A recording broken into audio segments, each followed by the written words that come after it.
नमस्कार प्यारे विद्यार्थियों, आप सभी का स्वागत है आज के इस शुभ अवसर पर जिसे हम शिक्षक दिवस के रूप में मनाते हैं।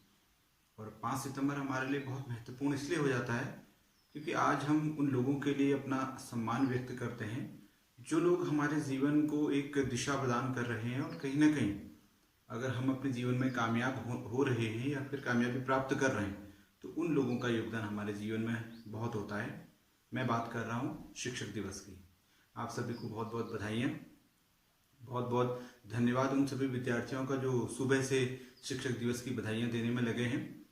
और आप सभी लोग जानते तो हैं कि आज शिक्षक दिवस जो है वो हमारे देश के पहले उपराष्ट्रपति और दूसरे जो राष्ट्रपति हुए डॉक्टर सर्वपल्ली राधाकृष्णन, जिनका जन्म 5 सितंबर 1888 को हुआ, उनके जन्म दिवस को हम शिक्षक दिवस के रूप में मनाते हैं।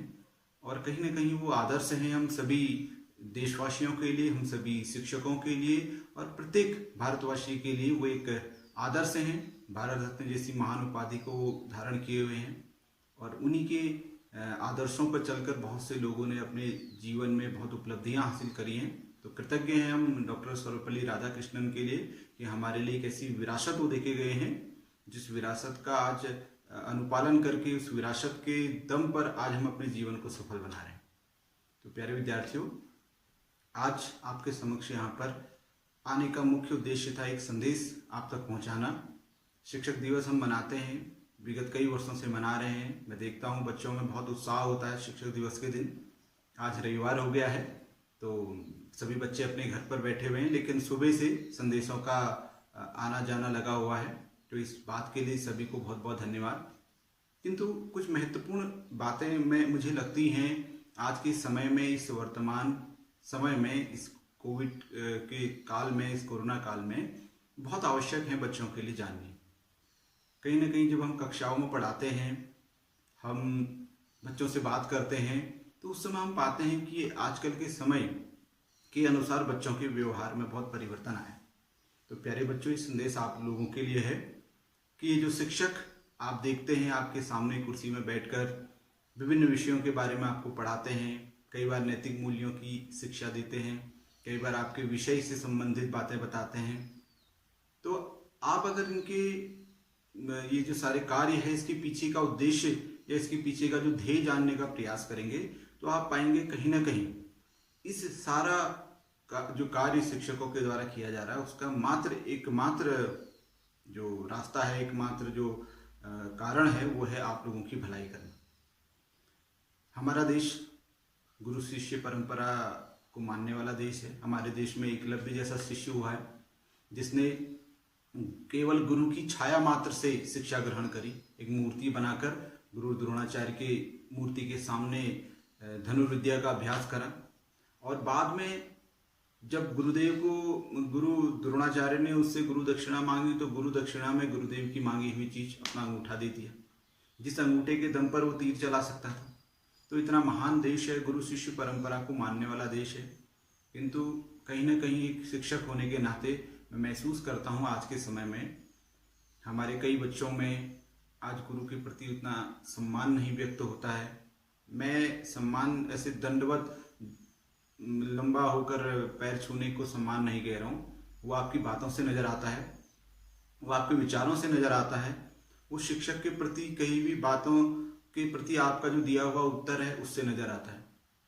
तो बच्चों, आपके लिए यही संदेश मैं आज इस शिक्षक दिवस में देना चाहता हूँ कि जितने भी शिक्षक आपकी भलाई के लिए लगे हुए हैं, आपको आगे बढ़ाने के लिए लगे हैं, उनका पूरा हृदय से सम्मान कीजिए, क्योंकि एकमात्र वो ऐसे लोग हैं जो आपको आगे बढ़ते हुए देखना चाहते हैं। नहीं तो आप अपने आस पड़ोस में देखेंगे हर कोई एक दूसरे की टांग खींचने को तैयार है, किंतु एकमात्र आपके शिक्षक हैं।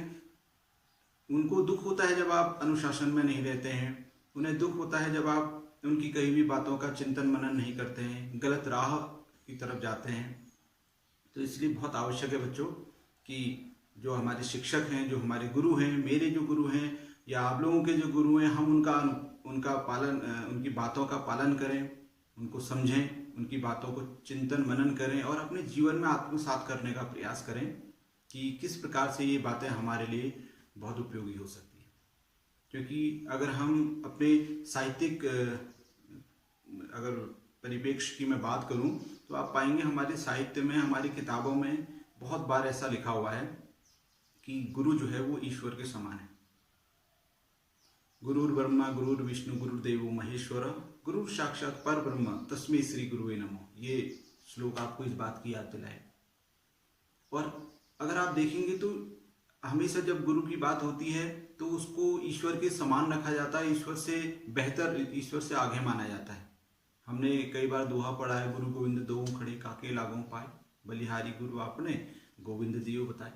तो एक गुरु है जो अपने ज्ञान की मदद से आपको ईश्वर तक पहुंचने का मार्ग प्रशस्त कर सकता है। तो अगर आप गुरु के महत्व को समझते हैं तो आप उसे ईश्वर से कम नहीं आंके। इसलिए बहुत आवश्यक है बच्चों कि आज के समय में अपने शिक्षकों के महत्व को समझिए। उनके द्वारा जो आपको बातें बताई जा रही हैं, जो ज्ञान दिया जा रहा है, जो आपके लिए उपयोगी बातें कही जा रही हैं, उसको अपने जीवन में अपनाइए और अपनाकर अपने जीवन को सफल बनाइए। क्योंकि एक बात आप जरूर मान के चलिए, सफलता ही जीवन का मूल मंत्र है। आप सफल नहीं होंगे तो आपको कोई पूछेगा नहीं। इसलिए अपने गुरुओं के प्रति पूरा सम्मान दिखाइए और मन में रखिए पूरा सम्मान। ऐसा नहीं कि खाली बाहरी मन से प्रदर्शित करना है, पर वास्तविक मन से अपने गुरु के प्रति, अपने गुरुओं के प्रति उस सम्मान को दर्शाइए। क्योंकि आपके लिए वही एक है कि जो ये चाहता है कि आप अपने जीवन में कभी भी असफल ना हो, या फिर कभी भी ऐसे स्थिति में ना रहें, ऐसे माहौल में ना रहें जिससे कि आपका पतन हो। तो आपके माता पिता, आपके गुरु या हर कोई वो व्यक्ति जो आपको आगे बढ़ाने का प्रयास कर रहा है, मैं गुरु कहने का अर्थ केवल स्कूली शिक्षकों की बात नहीं कर रहा हूँ जो स्कूल में आपको शिक्षा दे रहे हैं। गुरु कोई भी हो सकता है। आपके माता पिता हो सकते हैं, आपके बड़े भाई बहन हो सकते हैं, आपके कोई अन्य जान पहचान वाले हो सकते हैं।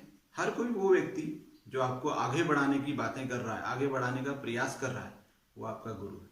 तो आपको कृतज्ञ होना चाहिए उन लोगों के प्रति, ईश्वर के समान मानते हुए, उनके प्रति आभार प्रकट करते हुए सदैव अपने हृदय में उनको स्थान दीजिए, सदैव उनका सम्मान कीजिए। जब आप घर से खाना खा के स्कूल आते हैं तो उसके बाद पूरी जिम्मेदारी अध्यापक की होती है, शिक्षकों की होती है। स्कूल में आपने देखा होगा वो आपको डांटते भी हैं, समझाते भी हैं, मारते भी हैं।